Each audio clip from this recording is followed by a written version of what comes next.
Hello everyone, welcome to विद्यार्थी tutorials के इस ऑनलाइन प्लेटफॉर्म पे आप सभी का स्वागत है। देखिए, ये हमारा चैप्टर 10 जो आरबीएससी का इंग्लिश मीडियम का है उसका थर्ड वीडियो है। और फर्स्ट और सेकंड वीडियो में अपन ने कुछ टॉपिक्स देखे थे। वो टॉपिक्स कौन कौन से देखे थे अपन देखते हैं एक बार। देखिए, अपने जो फर्स्ट वीडियो था उसमें अपन ने देखा था कि केमिकल रिएक्शन किसे कहते हैं, केमिकल इक्वेशन किसे कहते हैं और कैसे हम केमिकल इक्वेशन को लिख सकते हैं, स्टेप्स उसकी क्या होती है। उसके बाद उसमें अपन ने देखा था कि अपन बार बार क्या करते हैं, केमिकल इक्वेशन को बैलेंस करते हैं। बैलेंस कैसे करते हैं उसके लिए अपन ने देखा था, ये अपने फर्स्ट वीडियो में देखा था। फिर सेकंड वाला जो अपना वीडियो था उसमें मैंने देखा था, पहले तो उसके कुछ एग्जाम्पल देखे थे कि हम कैसे किसी भी केमिकल इक्वेशन को बैलेंस कर सकते हैं। उसके बाद अपन ने क्या देखा कि types of chemical reaction. Types of chemical reaction में अपन ने देखा था कॉम्बिनेशन रिएक्शन। कॉम्बिनेशन रिएक्शन में क्या होता है, जब दो या दो से ज़्यादा रिएक्टेंट कंबाइन होते हैं वो एक सिंगल प्रोडक्ट बनाते हैं, उसको कॉम्बिनेशन रिएक्शन कहते हैं। फिर अपन ने देखा था डीकम्पोजिशन रिएक्शन। डीकम्पोजिशन रिएक्शन में था कि जब एक रिएक्टेंट जो है वो टूट जाता है दो या दो से ज़्यादा सिंपल प्रोडक्ट्स में, तो उसको डिसोसिएशन या डीकम्पोजिशन रिएक्शन कहते हैं। इसके अंदर जो बात अपन को याद रखनी थी वो याद रखनी थी कि तीन रीज़न थे जिसकी वजह से डिसोसिएशन होता है या डीकम्पोजिशन रिएक्शन होती है। पहला था आपके थर्मल, दूसरा आपके था इलेक्ट्रोलाइटिक जिसमें आपके इलेक्ट्रिसिटी यूज़ में आती थी पहले में, थर्मल यानी हीट यूज़ में आती है। और थर्ड वाली जो थी, थर्ड वाला जो था उसमें क्या था, अपन फोटोलाइट यानी सनलाइट यूज़ में आती है ना। इन तीनों में से जो फर्स्ट वाला था थर्मल, थर्मल के मैंने आपको एग्जाम्पल भी दिए थे। और सेकंड वाला जो था थर्मल के एग्जाम्पल दिए। फिर सेकंड इलेक्ट्रोलाइटिक, इलेक्ट्रोलाइटिक में आपके बुक में एक ही एग्जाम्पल था H2O, जिसमें इलेक्ट्रिसिटी फ्लो करने पर वो H2 प्लस O2 में डिसोशिएट हो जाता है। और थर्ड वाला जो था वो फोटोलाइटिक था। फोटोलाइटिक में आपका सेकंड एग्जांपल ज़्यादा इंपॉर्टेंट था, AgBr वाला, सिल्वर ब्रोमाइड। सिल्वर ब्रोमाइड को कहाँ काम में लिया जाता है, तो मैंने आपको बताया था सिल्वर ब्रोमाइड जो है उसको ब्लैक एंड वाइट जो फोटोग्राफी होती थी उसमें काम में लिया जाता था। तो इस तरह से अपना डीकम्पोजिशन रिएक्शन कंप्लीट हुई थी।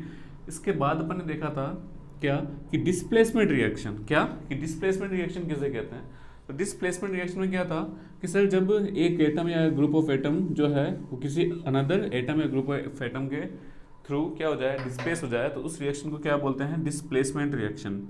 डिस्प्लेसमेंट रिएक्शन में जो अपन ने उसमें देखी थी, अपन ने एक एक्टिविटी सीरीज बनाई थी जो कुछ ऐसे थी।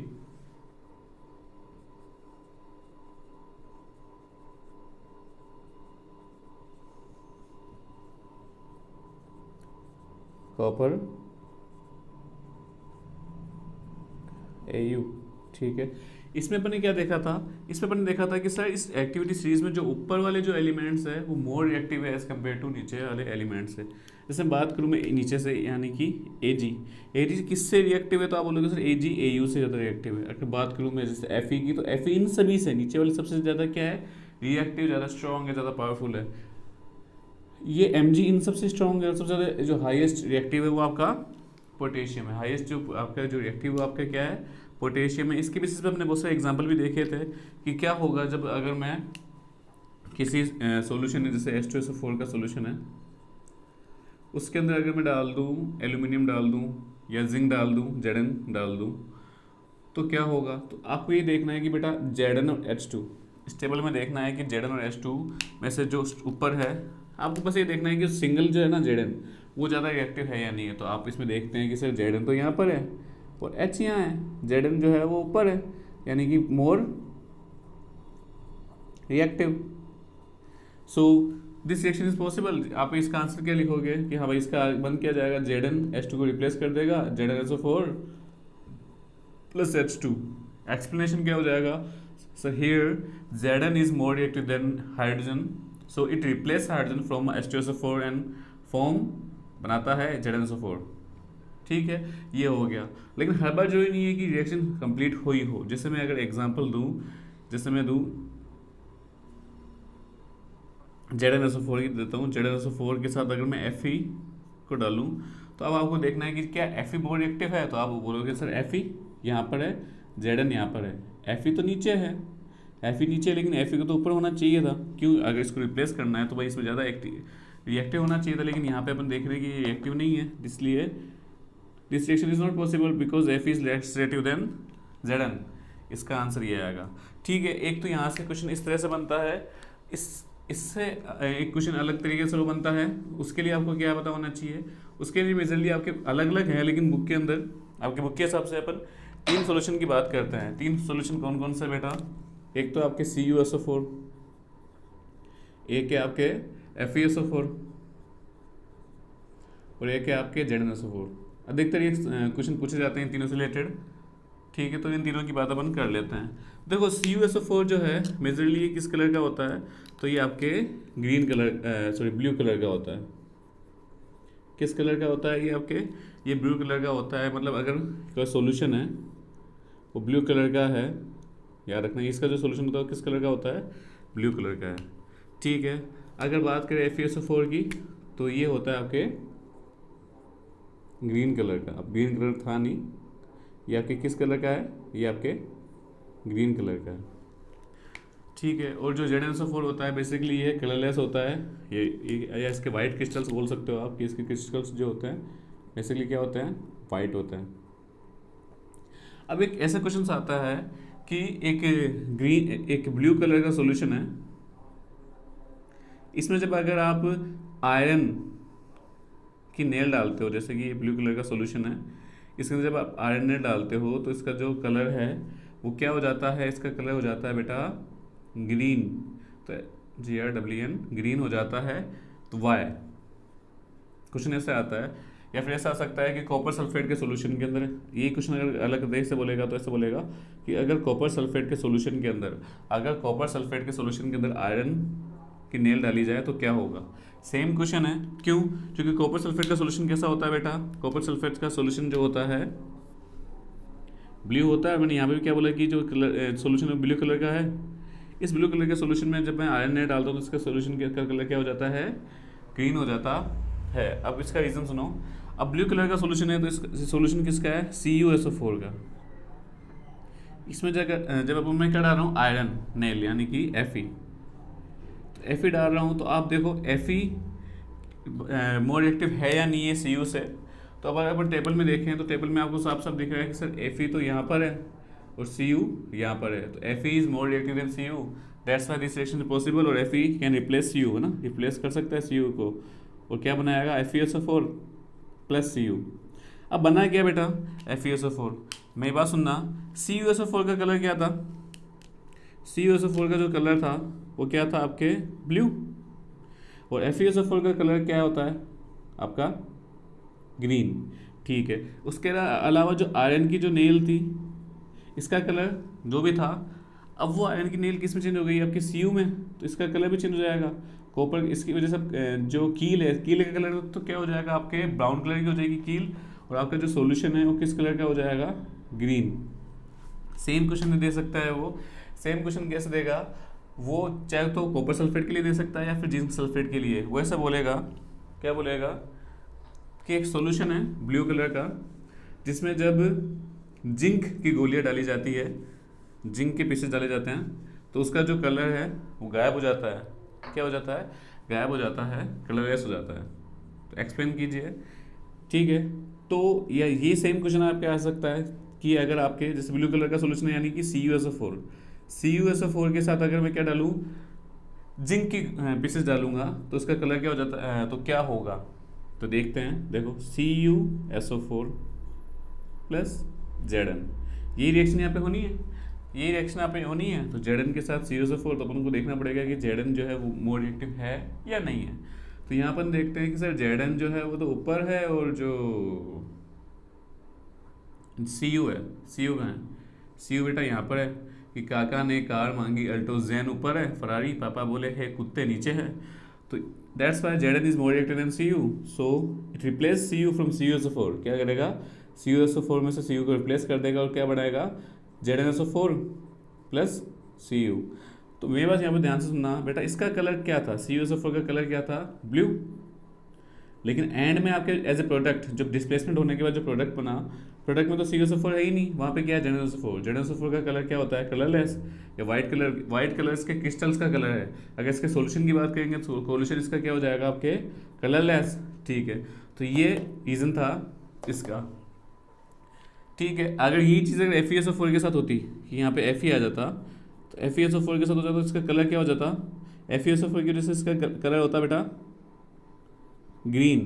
FeSO4 की वजह से इसका कलर क्या होता ग्रीन। Zn देखो Zn Fe से भी क्या है रिएक्टिव है, तो फरारी से ज़्यादा रिएक्टिव है जैन, तो जैन है ना, जैन कार, तो जैन जो है वो सॉरी Zn जो है वो रिप्लेस कर देगा Fe को और क्या बनाएगा ZnSO4 प्लस Fe। वापस ZnSO4 किस कलर का हो जाएगा आपके कलरलेस। इसके बेसिस पे भी आपसे सवाल पूछे जाते हैं। ठीक है, ये अपना हो गया, क्या हो गया ये अपना हो गया डिस्प्लेसमेंट रिएक्शन। डिस्प्लेसमेंट रिएक्शन में आपको सबसे पहले डेफिनेशन पता होनी चाहिए, उसके बाद ये एक्टिविटी सीरीज आपको कंप्लीटली याद होनी चाहिए ऐसे की ऐसे ही। ठीक है, इसके बाद का जो टॉपिक रहेगा आज का वो रहेगा अपना डबल डिस्प्लेसमेंट। डबल डिस्प्लेसमेंट क्या होता है अपन ध्यान से देख लेते हैं एक बार।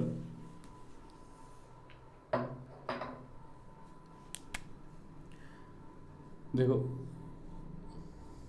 ये अपना लिया A B के साथ, अगर मैं इधर X और Y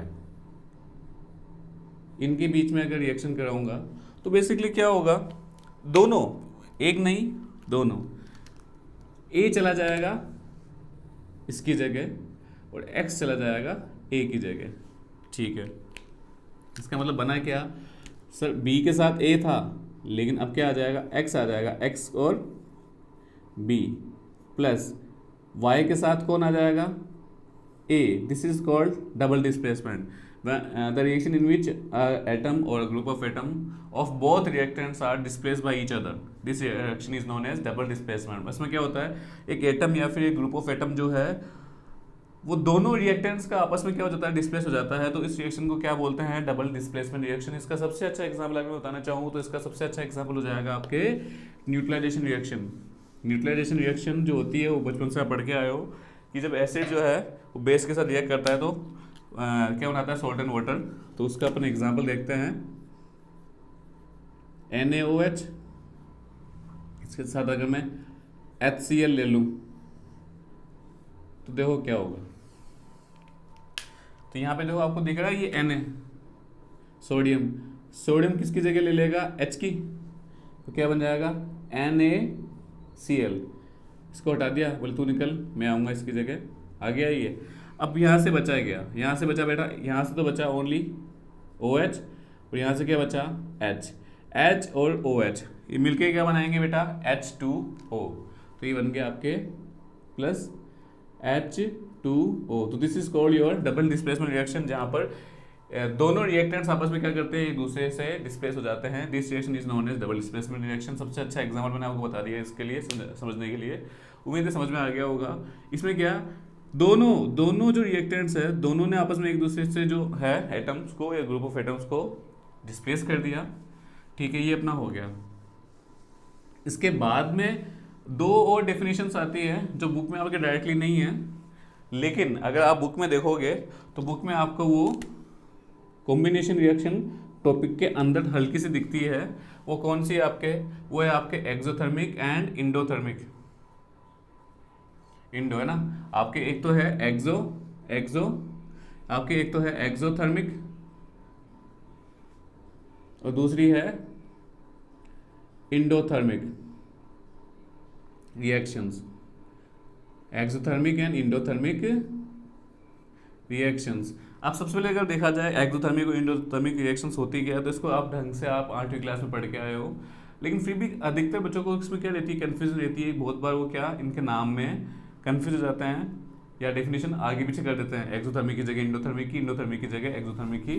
तो सिंपल सा है, आपको बस इसमें से एक याद कर लो। जैसे मैंने अपन ने एक्सोथर्मिक लिया, एक्सोथर्मिक को अगर मैं तोड़ूँ तो सबसे पहले आता है एग्जॉस्ट फैन। आपने सुना होगा एग्जॉस्ट फैन क्या करता है, आपकी रसोई की जो गर्मी होती है उसको बाहर फेंकता है। तो एक्सो का मतलब क्या हो गया, बाहर निकालने वाला। थर्मिक रिएक्शन, थर्मिक का मतलब हो गया आपकी हीट। एक्सो का मतलब बाहर निकालना, थर्मिक हो गया आपकी हीट।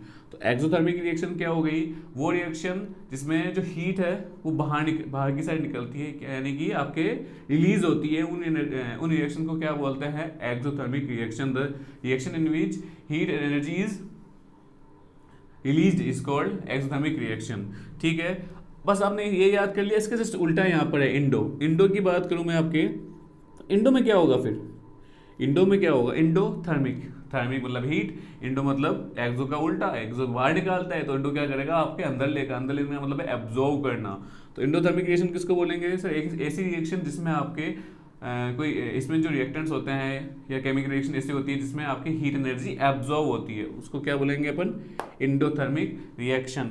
ठीक है, आपकी बुक के अंदर इनके एग्जाम्पल है, एक्सो का तो है, अपन एक्सो का देख लेते हैं पहले। एक्सो का एग्जाम्पल है आपके क्या, N2 plus H2 gives us NH3 plus del.